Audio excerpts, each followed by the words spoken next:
안녕하십니까. 2023년 11월 18일 최병문 팩트 시작하겠습니다. 이화영 전 경기도 평화부지사 재판. 아시다시피 쌍방울 그룹으로부터 뇌물을 받았다. 이거하고 대북송금 의혹. 이건 외국환관리법 위반입니다. 이 두 가지 혐의 등등으로 지금 재판을 받고 있는데 1년 넘게 재판을 받고 있죠. 그런데 지난 7월 말부터 지금까지 사실상 공전 상태. 그러니까 재판이 사실상 제대로 이루어지지 않고 있는 겁니다. 최근에는 재판부 기피 신청을 해서 아예 중단이 돼버렸습니다. 그런데 어제 수원고법 형사 13부에서 다시 또 기각을 했습니다. 1심에서 기각한 거에 대한 항고를 기각한 겁니다.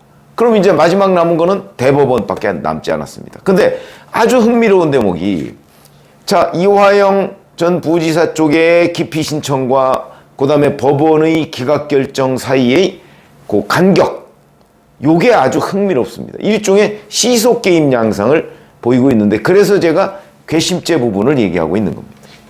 자, 이 재판은 지금 50차 공판을 하려다가 지금 중단이 된 상태인데, 정상대로라면은 내년 1월에 선고가 이루어질 것으로 예상이 됐었습니다.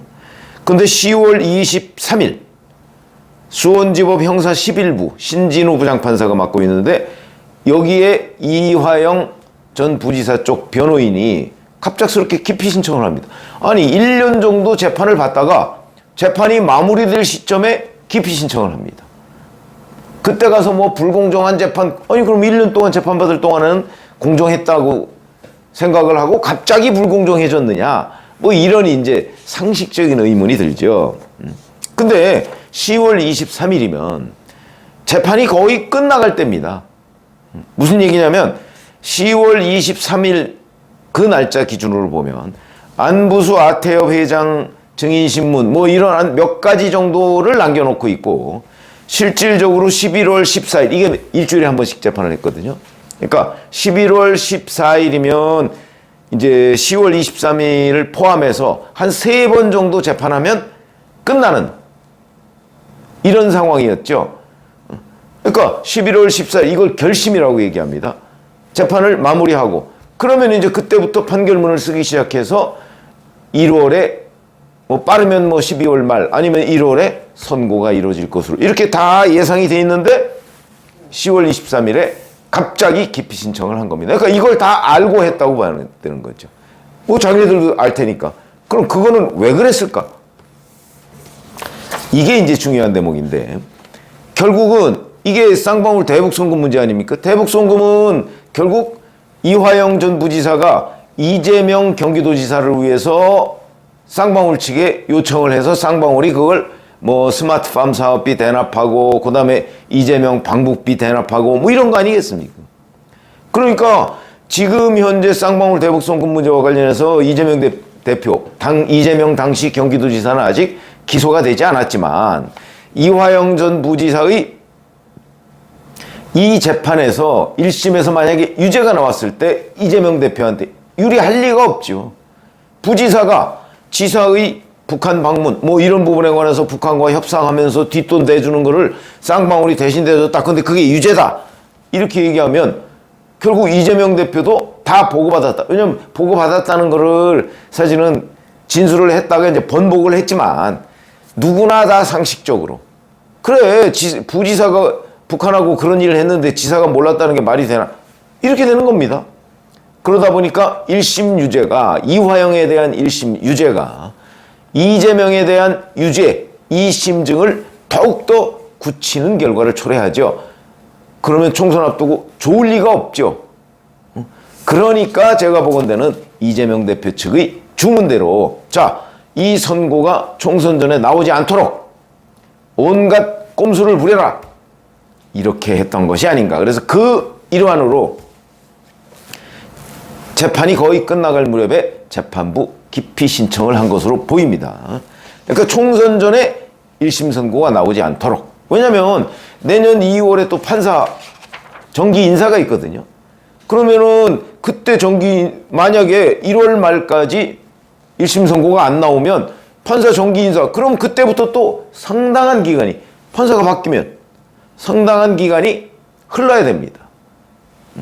그러니까 총선은 4월이고 2월 판사 정기 인사 때까지만 버티면 총선 전에 안 나온다. 이런 계산 아래 10월 23일 정도에 해서 기피 신청하면 보통 뭐 대법까지 가면 한 3, 4개월 걸린다. 뭐 이렇게 얘기가 되거든요. 그럴 경우에는 10월 23일이면 1월 말까지 충분히 미룰 수 있다. 아마 이렇게 이제 계산을 한 것으로 보입니다. 역산을 했겠죠. 그래서 이렇게 하면 그러니까 그 즈음에 딱 기피 신청을 한 거죠. 보통 통상 이 정도 걸릴 것이다 라는 예상 아래 그러면 총선 전에 1심 선고가 안 나온다는 게 이제 이화영 계산, 정확하게 얘기하면 이재명 대표가 주문한 거였었죠. 이제 그런 시나리오를 정하고 기피 신청을 했는데 이에 대해서 검찰은 이거 명백하게 재판 지연 목적이다. 지금 재판 다 거의 끝나가는데 라고 반발을 했는데 재판부는 이게 그 자리에서 즉시 기각할 수도 있는데 그렇게 하지 않고 정상적인 절차를 밟았습니다. 그래서 재판을 중단하고 결국은 본인들이 이게 수원지법 형사 11부거든요. 본인들이 판단하지 않고 다른 재판부로 넘겼습니다.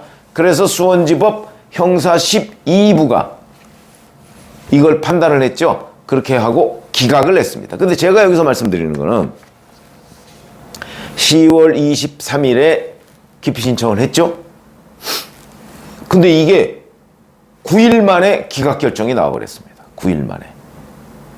아주 이례적이다 이렇게 얘기할 수는 없지만 보통의 그 기각 결정 나오는 것보다는 좀 빨랐다. 왜 그랬을까? 뭐 그거야 뭐 정확하게 알 수가 없죠. 그러나 괘씸죄 얘기를 제가 하는 이유가 그겁니다. 이거 뭐 판사들이 봐도 재판 거의 끝나가는데 1년 동안 잘 봤던 재판을 막판에 와서 뭐 불공정 어쩌고 저쩌고 해가면서 기피 신청해버리는 이 재판 지연 목적이다. 근데 이거를 재판을 하던 형사 11부가 즉시 기각을 해버리면 그렇지 않아도 불공정하다고 지금 이화영 변호인 측이 얘기하는데 진짜 불공정하네? 뭐 이런 인상을 줄 소지가 있다고 해서 아마 즉시 기각을 안 한 것으로 보이고 근데 다른 재판부가 하면서 이거 괘씸하네 누가 봐도 이건 재판 지연이다 라고 생각을 해서 아마 9일 만인 11월 1일 기각을 해버립니다. 그러면 이게 기피 신청에 대한 기각을 하면요 그 기각 결정을 통보를 받습니다. 아마 서면으로 통보받는 걸로 알고 있는데 통보받은 날로부터 일주일 7일 이내에 항고 여부를 결정을 해야 됩니다. 그러면 이화영 그 변호인은 이 재판을 최대한 끄는 게 목표니까 그러니까 7일을 다 쓰는 거죠. 그러니까 자기들한테 통보받은 날부터 계산해서 7일을 다 써서 마지막 순간에 이제 항고를 하는 거. 실제 그런 일이 있었습니다. 자, 법에 정한 항고 기간 7일. 그걸 다 써서 11월 9일에 항고를 했습니다. 아마 11월 1일에 기각을 했으니까 그때 서면으로 통보하면 아마 2일에 통보를 했을 것으로 보이고 일주일 그러면 7일이면 9일이죠. 그걸 다 써서 마지막 날 항고를 했다. 그러면 이제 고등법원으로 가죠. 근데 수원 고등법원에서 17일 어제 이거를 기각했습니다. 보세요. 9일에 항고를 했는데 17일 그럼 8일 만입니다. 첫 번째는 9일 만에 나왔는데 이번에는 또 8일 만에 나왔습니다. 그러니까 즉시 그러면 아마 이제 어제 근데 이제 오늘부터 주말 아닙니까?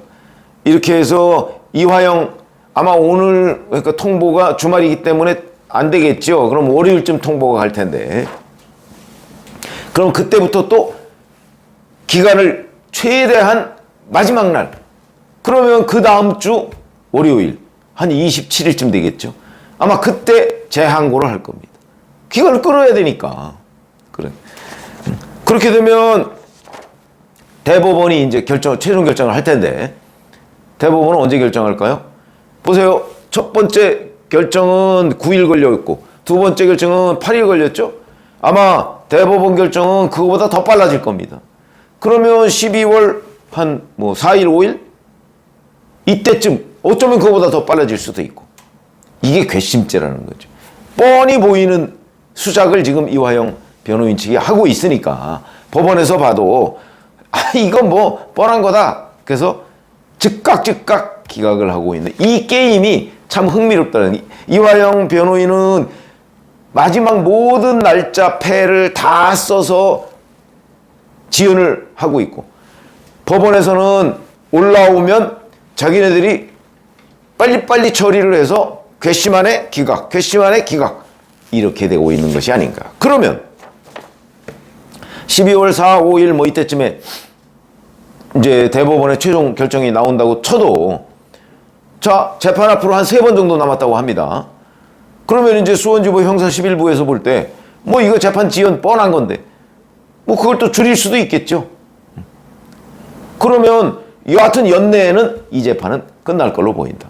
그러면 이제 선고인데 보통의 경우 이제 결심 이제 재판을 마무리하고 선고까지 되게 한 달 반 이 정도 2달 이 정도 기간이 있는데 이 경우에는 만약에 한 달 반, 2달 이렇게 잡으면 인사가 있습니다.